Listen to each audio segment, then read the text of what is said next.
What's up, everybody? It's Lonnie B from DLX, and I got something that I have to say.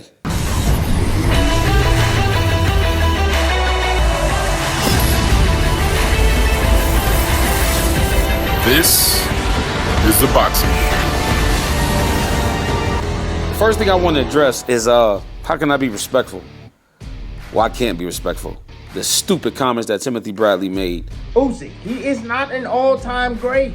All this all-time great shit that's going on? All-time great? Are you kidding me?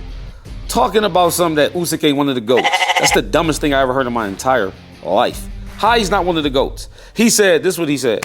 Okay, so what? He beat two of the best guys in the division. But to say he's a GOAT, stop it. It's the dumbest thing I ever heard. It's like saying, so what, he grew wings and flew to the moon and came back.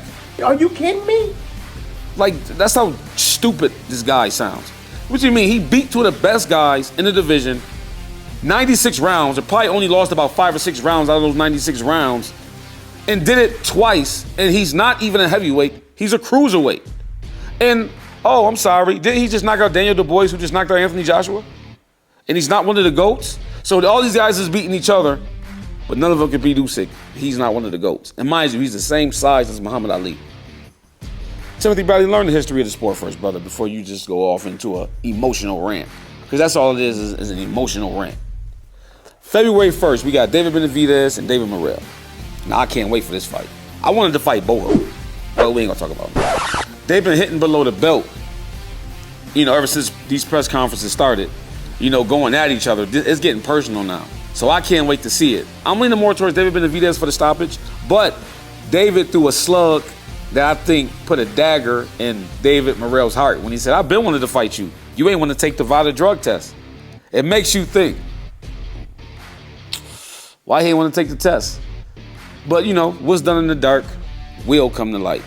So I'm looking forward to the fight. We got February 22nd. Riyadh season, another Riyadh card. Shout out to Turkish El Sheikh, man, for giving us another amazing card. This is like the third amazing card that he's thrown. Like, you know what I'm saying? I think he's going to end up taking over boxing, man. He's bringing the authenticness back of the sport. Like, we get to see Peter Beeve and Bivol too. It was 50-50 for me. Everybody thought that Bivol won. Everybody and the guys thought Peter Beeve won. I mean, I thought Peter Beeve clearly won. But I think in the rematch, I think Peter Beeve is going to stop him this time. I think he's going to take care of business and get him up out of there. I think he fought too soon coming off that surgery, not making no excuses for him. I'm just telling y'all the facts before y'all jump down my throat and try to rip my lungs out. We have Joseph Parker, Daniel Du Bois. Another amazing fight, 50-50 fight. Joseph Parker just beat Deontay Wilder. And, of course, Daniel Du Bois just knocked out Anthony Joshua. So they both on a confidence high right now. So we're going to get the best of each guy. So whoever wins this fight really won this fight. So I'm looking forward to that fight. We have Shakur Stevenson versus Floyd Schofield. Shout out to Floyd Schofield for taking a chance in his career, not being a punk. See, that's the problem with boxing. We got so many punks in the sport now. Shout out to him for not being a punk and going out there and chasing greatness this early in his career. And it's a win-win situation for him. If he lose, okay, he lost to Shakur. But then if he win, he's a superstar. So it's a win-win situation. If he lose, he's still got a career. You know what I'm saying? So shout out to him for taking this, and he got Lonnie B's respect. We got Carlos Adames versus Sharia. Sharia, the guy who just stopped ammo on that 5-on-5 card. And Carlos Adames, who just fought recently on Tank's card and won. I'm looking forward to this fight. I had the pleasure of sparring with Carlos Adames. Very slick, very strong, very crafty, comes in good shape. So this is another fight that I'm looking forward to seeing. You got Joshua Mubici versus Callum Smith. Another fight I'm looking forward to. Callum Smith just got stopped by Arthur.